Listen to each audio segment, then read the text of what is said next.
कहते हैं समय का चक्र निरंतर चलता रहता है। इसी चलते इस चक्र को काल चक्र कहते हैं। सरल शब्दों में कहें तो काल का अर्थ होता है निरंतर चलने वाला समय का चक्र।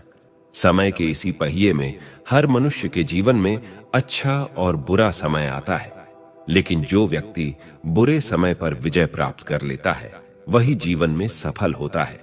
आइए आज की प्रस्तुति में काल चक्र का पूरा रहस्य जानते हैं। इस काल चक्र की कहानी में अनेक गुप्त रहस्य समाये हुए हैं, परंतु आज के मनुष्य के लिए उसे समझना बड़ा कठिन है।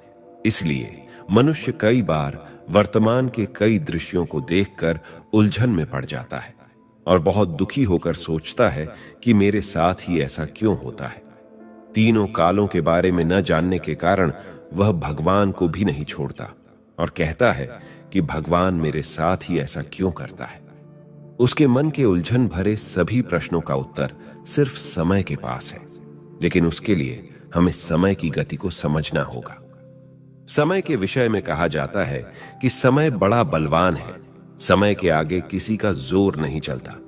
अगर हमने समय की पुकार को नहीं सुना तो बाद में पश्चाताप के अलावा और कुछ भी प्राप्त नहीं होगा।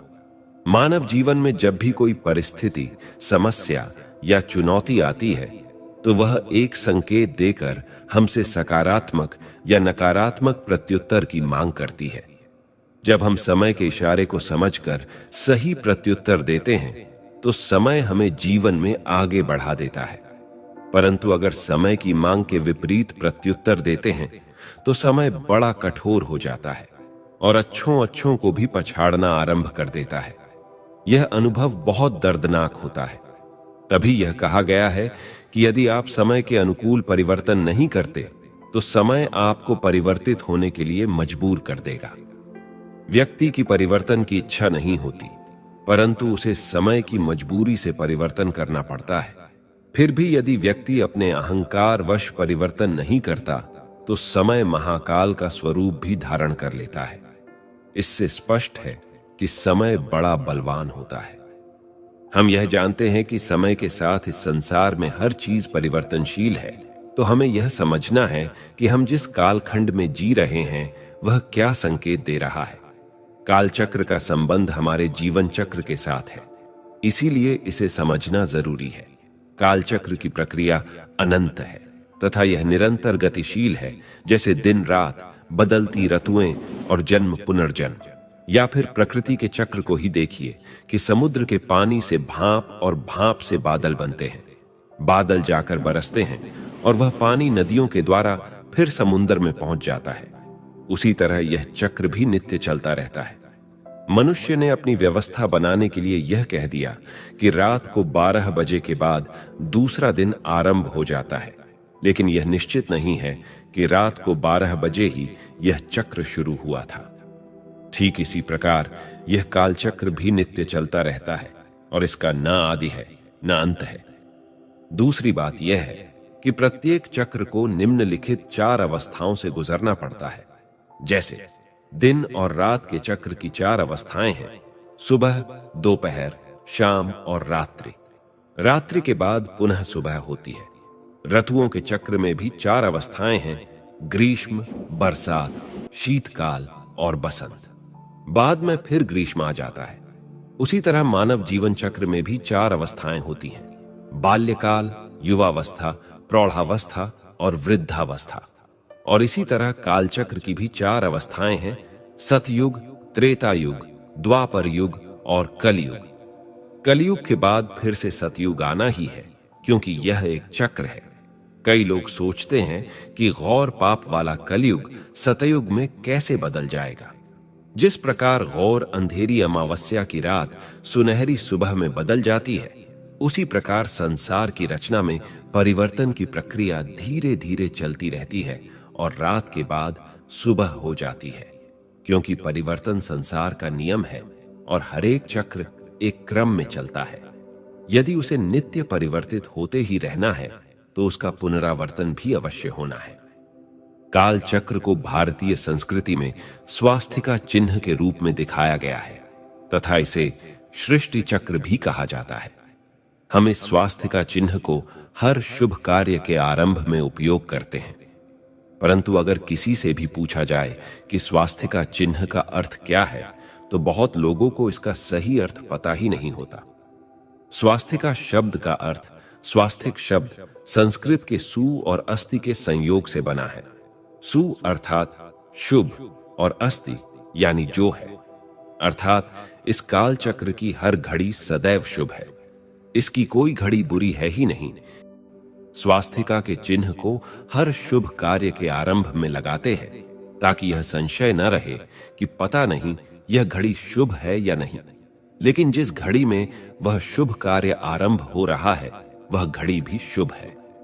ब्राह्मण लोग कोई भी शुभ कार्य करते समय स्वास्थिका पर कलश में नारियल रखकर मंत्रोच्चारण करते हुए कार्य आरंभ करते हैं। भावार्थ यह है कि शुभ कार्य करते समय एक सकारात्मक मन स्थिति रखते हुए कलश रखने का अर्थ है ज्ञान युक्त बुद्धि से जब कार्य आरंभ करते हैं तो वह कार्य सदा शुभ फल ही प्रदान करता है। जब यह कहते हैं कि इस काल चक्र की हर घड़ी सदा ही शुभ है, तो कई बार कई लोग इस बात को स्वीकार नहीं कर पाते और कहते हैं आज का दिन बहुत अशुभ है, ऐसे कभी किसी के साथ न हो, या भयानक कष्ट वाली घटनाओं को शुभ कैसे समझा जाए। लेकिन यह प्रश्न तब पैदा होता है जब हम सिर्फ वर्तमान काल को देखते हैं। इसे स्वीकार करने के लिए तीनों कालों को देखने की आवश्यकता है। इसलिए कम से कम जब कोई घटना आती है तो पहले ही यह सकारात्मक दृष्टिकोण जीवन में अपनाए कि जो हुआ वह अच्छा हुआ। फिर कोई भी घटना हमें दुखी, परेशान या अशांत नहीं कर सकता, क्योंकि यह सकारात्मक दृष्टिकोण ही जीवन में आध्यात्मिकता का व्यावहारिक स्वरूप है। उपर्युक्त विवेचन से यह स्पष्ट हो जाता है कि स्वास्थ्यका का ज्ञान व्यक्ति को सकारात्मक और निर्भय बनाकर जीवन की हर चुनौती को पार करने की शक्ति प्रदान करता है। इसलिए इस काल चक्र का संबंध हमारे जीवन चक्र के साथ भी है। जब व्यक्ति यह स्वीकार करना सीख लेता है कि जो हुआ वह अच्छा हुआ, जो हो रहा है वह अच्छा हो रहा है और जो होने वाला है वह भी अच्छा होगा, तो जीवन में कभी दुख की लहर आ ही नहीं सकती। जब मन इस रहस्य को समझ लेता है तो कभी दुख, तनाव और गुस्सा नहीं आता। यह समय का चक्र परमात्मा की सर्वोत्तम रचना है जो एकदम परफेक्ट है, शुभ है और श्रेष्ठ है। इसमें कभी कोई कमी हो ही नहीं सकती। इसमें कमी निकालने का अर्थ है कि अभी हमारी बुद्धि में ज्ञान की पराकाष्ठा की कमी है। इस काल चक्र को स्वास्थ्यका के चिन्ह के रूप में दिखाया गया है, जिसके चारों भाग बराबर होते हैं तथा यह एक घड़ी की तरह घूमता है। इसकी शुरुआत कब हुई यह तो पता नहीं, लेकिन जैसे दिन और रात की शुरुआत का पता नहीं होते हुए भी उसका पहला पहर सुबह को माना जाता है, वैसे ही इस काल चक्र का पहला पहर सतयुग को माना जाता है। काल चक्र के पहले पहर की शुरुआत स्वास्थ्यका के दाहिना हाथ से होती है, जिसे शुभ माना जाता है। इसलिए कोई भी शुभ कार्य दाहिने हाथ से ही किया जाता है। स्वास्थ्यका का हाथ दाहिनी ओर से आशीर्वाद की तरह है, जो इस बात का सूचक है कि सतयुग में सभी आत्माएं परमात्मा से आशीर्वाद की प्राप्ति से संपन्न था। इसीलिए उन्हें भगवान के रूप में जाना जाता है। सतयुग से पहले कलयुग था और कलयुगी पतित मनुष्यों को अपने समान पूजनीय बनाया था। कालचक्र के आदि सतयुग में संपूर्ण सत्यता व्याप्त थी। असत्यता का नामो निशान नहीं था। वहां एक मत, एक भाषा, एक धर्म और एक दैवी राज्य था। देवताओं को सूर्यवंशी भी कहा जाता था, अर्थात जैसे सूर्य संपन्न है, उसकी कला कभी घटती बढ़ती नहीं, वैसे ही इस युग में देवी देवता, पशु पक्षी और प्रकृति अपने संपूर्ण पवित्र सतोप्रधान स्वरूप में स्थित थे। उस दुनिया में श्री लक्ष्मी और श्री नारायण का राज्य था, इसलिए श्री नारायण के साथ एक शब्द जुड़ता है, सत्य नारायण या सूर्य नारायण, जिसका तात्पर्य है कि श्री नारायण सतयुग के महाराजा थे और सूर्यवंशी थे। श्री लक्ष्मी श्री नारायण ही आदि सनातन देवी देवता, धर्म के महाराजा महारानी थे। काल चक्र का यह समय वही स्वर्ण काल था जिसको आज तक सभी धर्म वाले अलग अलग नामों से याद करते हैं। जैसे किसी ने स्वर्ग या वैकुंठ कहा तो किसी ने जन्नत या बहिष्ट कहा इत्यादि। ऐसे अनेक नामों से यह युग जाना गया। धीरे धीरे समय का पहिया घूमता है और सतयुग बीत जाता है। अब काल चक्र का दूसरा प्रहर शुरू होता है, जिसे त्रेता युग कहा जाता है, जहां स्वास्तिका की दाहिनी भुजा नीचे की ओर झुक जाती है। त्रेता का अर्थ है जहां थोड़ी त्रुटि अर्थात कमी आ जाती है। जहां सतयुग में देवी देवता 16 कला संपूर्ण थे, वही त्रेता युग में 2 कला नीचे उतर आते हैं। हालांकि उनकी पवित्रता की आभा में कोई ज्यादा अंतर नहीं आता, परंतु जैसे संपूर्ण चंद्रमा को 2 दिन बाद देखो तो उसकी रोशनी में कोई अधिक अंतर नहीं आता, फिर भी उसे थोड़ा खंडित माना जाता है। उसी प्रकार देवताओं की सतो प्रधानता के तेज में थोड़ा अंतर आ जाता है। अब वे सतो प्रधान से सतो की अवस्था में आ जाते हैं। पवित्रता, सुख, शांति, समृद्धि इस प्रहर में भी रहती है। इसलिए इस युग को भी स्वर्ग ही माना जाता है। इस युग में राज करने वाले भगवान श्री राम और माता सीता जी थे। कई बार लोगों के मन में यह प्रश्न जरूर उठता है कि देवताओं ने ऐसे कौन से कर्म किए जो उनकी कला कम हो गई। यहां कोई कर्म करने की बात नहीं है, लेकिन संसार और प्रकृति का एक नियम यह है कि परिवर्तन एक नित्य प्रक्रिया है।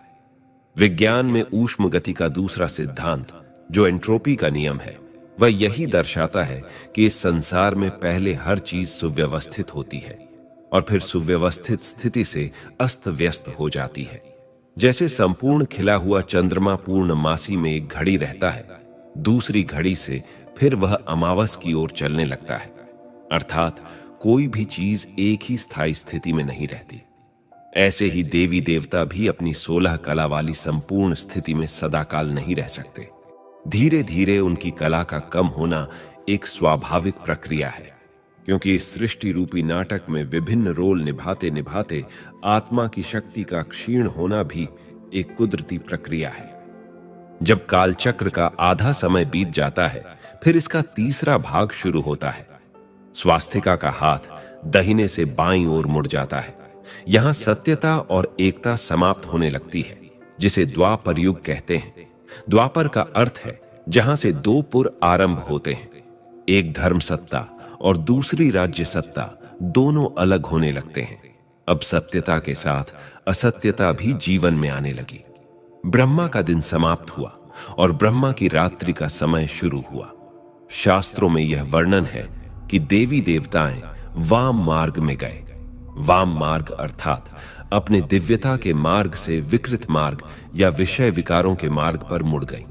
सतयुग त्रेता युग की अद्वैत भावना समाप्त हो जाती है और द्वैत भावना के कारण आपस में मतभेद आरंभ होता है।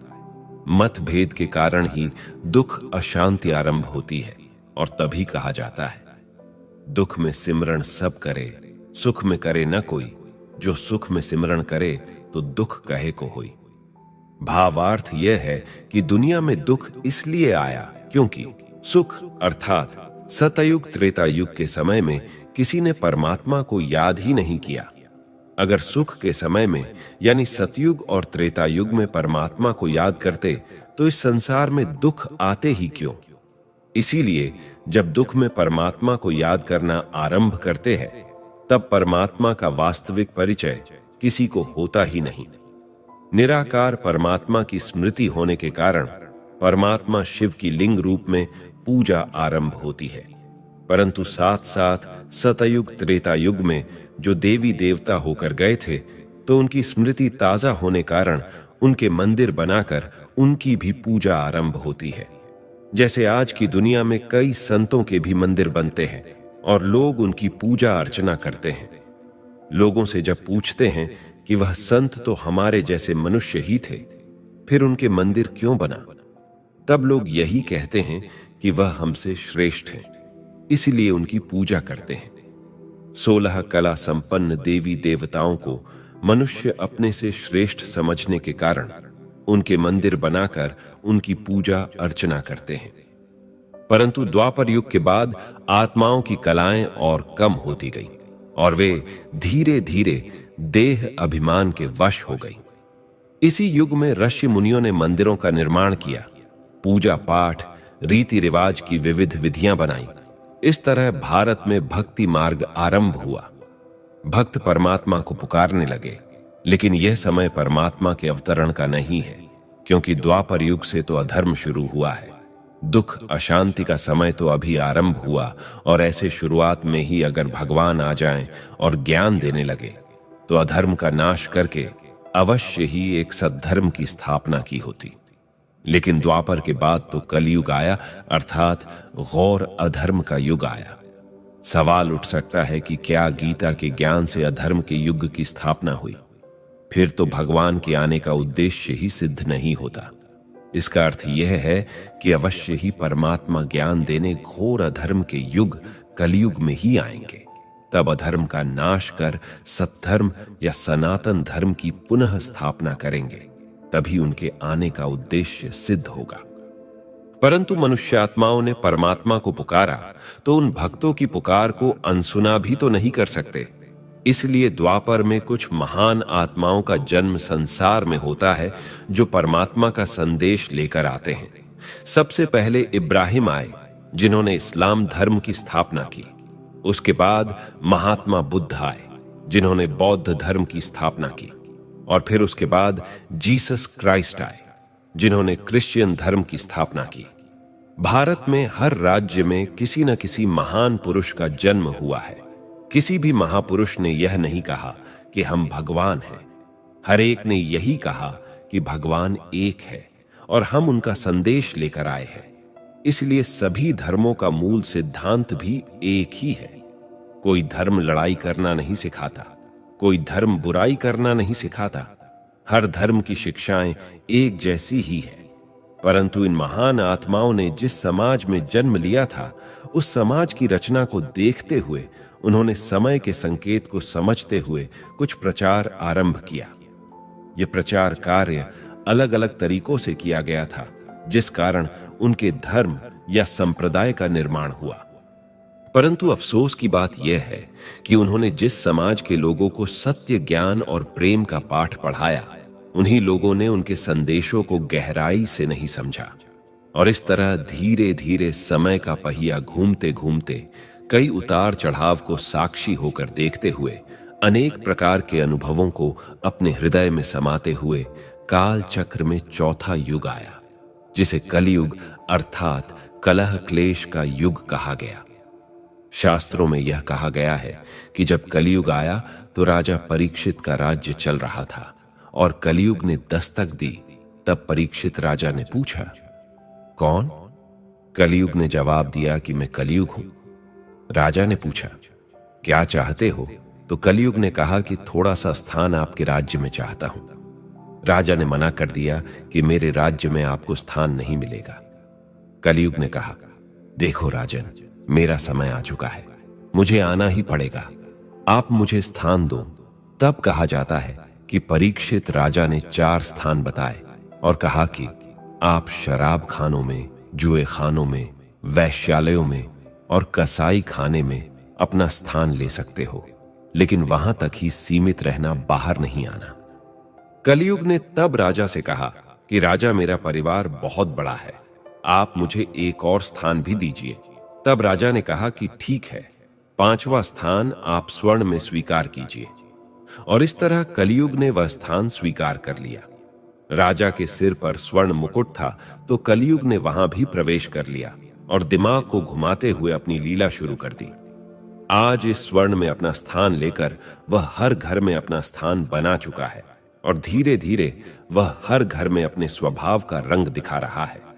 इसलिए आज कलयुग में इन्हीं 5 स्थानों पर हर घर में कलह क्लेश होने लगे हैं। कलयुग में स्वस्तिका का हाथ बाईं ओर ऊपर उठा, अर्थात कलयुग में अधर्म हर प्रकार से अपनी चरम सीमा को प्राप्त करता है। और इस युग के दौरान अति धर्म भ्रष्ट, अति कर्म भ्रष्ट, अति अत्याचार, अति पापाचार, अति दुराचार यानी हर प्रकार की अति हो जाती है। इसी युग को दूसरे शब्दों में रावण राज्य भी कहा जाता है। वर्तमान युग को रावण राज्य क्यों कहते हैं? क्योंकि जीवन में 4 प्रकार की आवश्यकताएं मानी जाती हैं: अर्थ, बल, बुद्धि और भक्ति। ये चारों ही रावण के पास थे, लेकिन सब कुछ होने के बाद भी उसका सर्वनाश हुआ, क्योंकि उसके जीवन में 2 कमजोरियां थीं। एक तो उसका अहंकार चरम सीमा पर था और दूसरा उसमें चरित्रहीनता या अनैतिकता थी। ये दोनों दोष उसके जीवन में अति में आ गए थे, जिस कारण उसका सर्वनाश हुआ। आज की दुनिया की तुलना रावण राज्य के साथ की जाती है, क्योंकि इस दुनिया में सभी प्राणियों में उत्तम प्राणी मनुष्य को माना जाता है। मनुष्य जीवन में भी अर्थ, बल, बुद्धि और भक्ति की चारों उपलब्धियां हैं। लेकिन आज के युग में मनुष्य आत्माएं भी अपने ही सर्वनाश की ओर आगे बढ़ रही है, क्योंकि आज मनुष्य जीवन में भी 2 कमजोरियां मुख्य हैं। एक, उसका अहंकार चरम सीमा पर पहुंच गया है। दूसरा, चरित्रहीनता या नैतिक पतन जीवन में आ गया है।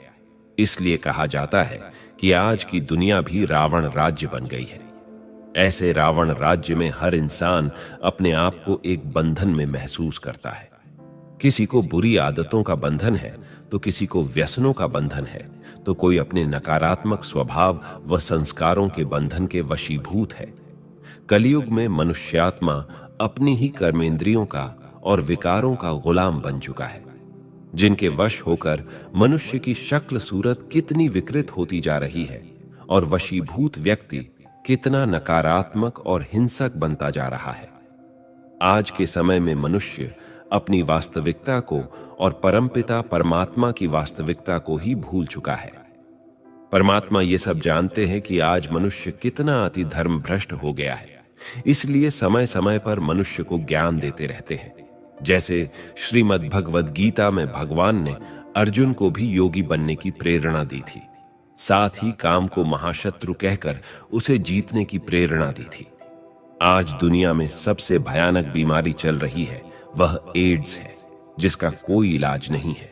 तो यह समय हमें यह संकेत दे रहा है कि अगर आत्म संयम नहीं रखेंगे तो समय के शिकार बन जाएंगे।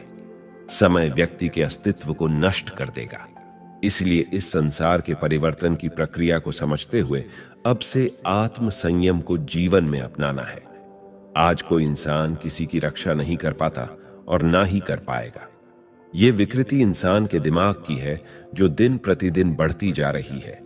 यह भी समय का संकेत है कि एक दिन यही विकृति मनुष्य के सर्वनाश का कारण बनेगी, जिसका वर्णन शास्त्रों में भी दिया गया है कि रावण बहुत शक्तिशाली था। वह सीता जी को सम्मोहित करके ले आया, परंतु अपने महल में नहीं रख सका। अशोक वाटिका में रखना पड़ा। वह सीता जी को स्पर्श तक न कर सका। सीता जी के पास अपनी आत्मरक्षा के लिए सिर्फ एक शस्त्र था, घास का तिनका, जो उठाकर सीता जी ने बीच में रखा और रावण को चुनौती दी कि हे रावण, इस तिनके से आगे तूने एक कदम भी बढ़ाया तो जलकर भस्म हो जाएगा। रावण, जो किसी से कभी डरा नहीं, सीता जी की इस चुनौती से डर गया। सीता जी के पास आत्मरक्षा की ऐसी कौन सी शक्ति थी? यह शक्ति 14 साल के ब्रह्मचर्य व्रत की शक्ति और पवित्रता की शक्ति थी। पवित्रता की शक्ति ने उनके चारों ओर एक सुरक्षा कवच बना दिया था और वही उनकी आत्मरक्षा का साधन था। इसी प्रकार आने वाले समय में ऐसे अनेक रावण हो जाएंगे, जो अनेकों को अपने विकृत मनोविकारों का शिकार बनाएंगे। ऐसे समय में ब्रह्मचर्य व्रत की शक्ति ही सुरक्षा कवच का कार्य करेगी और इससे आत्मरक्षा होगी। महाभारत का कारण भी द्रौपदी का वस्त्रहरण ही बना, जो कौरवों के सर्वनाश का कारण बना। आज की दुनिया में भी इसी वस्त्रहरण के कारण ही दुनिया का बेड़ा गर्क होता जा रहा है और यही संसार के सर्वनाश का कारण बनेगा। परमात्मा सर्वज्ञ होने के कारण जानते हैं कि आने वाले समय में नकारात्मक मनोवृत्ति एवं विकृत मनोदशा वाले अनेक हैवान चारों ओर मंडराएंगे और अनेक आत्माओं को अपनी हवस का शिकार बनाएंगे और कोई किसी की रक्षा नहीं कर पाएगा। ऐसे समय पर सुरक्षित रहने की विधि बताने परमात्मा इस धरा पर आते हैं और बताते हैं कि पवित्रता की शक्ति ही आत्मरक्षा का कवच बन सकती है। अतः आप स्वयं योगी बनो और पवित्र बनो, क्योंकि यही एक ऐसी शक्ति है जो आपको अधर्मियों से रक्षा करेगी। कई बार कई लोगों के मन में यह सवाल भी आता है कि ऐसे समय पर भगवान मदद क्यों नहीं करता। परमात्मा हर आत्मा को मदद करना चाहते हैं, इसीलिए पवित्र बनने की प्रेरणा देते हैं। परंतु जिस तरह शेरनी का दूध सोने के बर्तन में ही ठहरता है, क्योंकि अगर कोई साधारण बर्तन में रखा जाए तो वह बर्तन फट जाता है, वह दूध इतना शक्तिशाली होता है। वैसे ही परमात्मा परम पवित्र है और सर्वशक्तिमान है, तो उसकी मदद को स्वीकार करने के लिए पवित्रता की पात्रता चाहिए। सर्वशक्तिमान की शक्ति को प्राप्त करने के लिए आत्मा के अंदर ब्रह्मचर्य व्रत की शक्ति जरूर होनी चाहिए, तभी परम पवित्र परमात्मा की मदद पा सकेंगे। इसलिए परमात्मा इस अंतिम परिवर्तन के समय में पवित्र बनने के लिए कहते हैं। पवित्रता की धारणा करने से कैसा भी मुश्किल समय हो, परमात्मा की मदद अवश्य प्राप्त होती है, क्योंकि दुनिया की सर्व आत्माएं परमात्मा की संतान हैं। कलयुग के अंत के बाद क्या क्या होगा? शास्त्र के अनुसार जब कलयुग का पूरी तरह से अंत हो जाएगा, तब धरती पर जीवन की एक नई शुरुआत होगी। प्रकृति फिर से धीरे धीरे पूरी धरती पर फैल जाएगी। इंसान फिर से धरती पर जन्म लेगा और एक नए युग की शुरुआत होगी। इस नए युग में न तो कोई पाप होगा और न ही कोई पापी होगा। सभी इंसान मिलकर रहेंगे और सात्विक जीवन जिएंगे। सब लोग परमात्मा का स्मरण करेंगे और एक दूसरे की भलाई करेंगे। सतयुग की अवधि 17,28,000 वर्ष होगी और इस युग में मनुष्यों की आयु 4,000 से 10,000 वर्ष हो जाएगी। चारों तरफ धर्म का साम्राज्य बढ़ जाएगा और पृथ्वी पर एक बार फिर से धर्म का बोलबाला होगा। लोगों के मन में एक दूसरे के लिए नफरत नहीं होगी। हर तरफ लोगों के मन में एक दूसरे के प्रति प्रेम और सद्भावना होगी। मानवता की पुनः स्थापना होगी और मनुष्य को परम ज्ञान की प्राप्ति होगी। इंसान भौतिक सुख की जगह मानसिक सुख पर ध्यान देंगे। इसके अलावा सतयुग में इंसान अपने तपोबल से ईश्वर की प्राप्ति कर सकेगा एवं भगवान से बात कर सकेगा। उस युग में मनुष्य का अपने शरीर पर पूर्ण नियंत्रण होगा तथा मनुष्य मात्र आत्मा के परमात्मा से मिलन से सुखी होगा। इसीलिए सतयुग को सृष्टि का स्वर्ण युग कहा जाता है। मित्रों, आज का हमारा यह प्रस्तुति यहीं समाप्त होता है। यह प्रस्तुति आपको कैसी लगी कमेंट्स में जरूर बताइएगा। और अगर आप हमारे चैनल पर नए हैं तो हमारा सात्विक चैनल को सब्सक्राइब करना ना भूलिएगा। तो मिलते हैं अगली वीडियो में, तब तक अपना ख्याल रखें। धन्यवाद।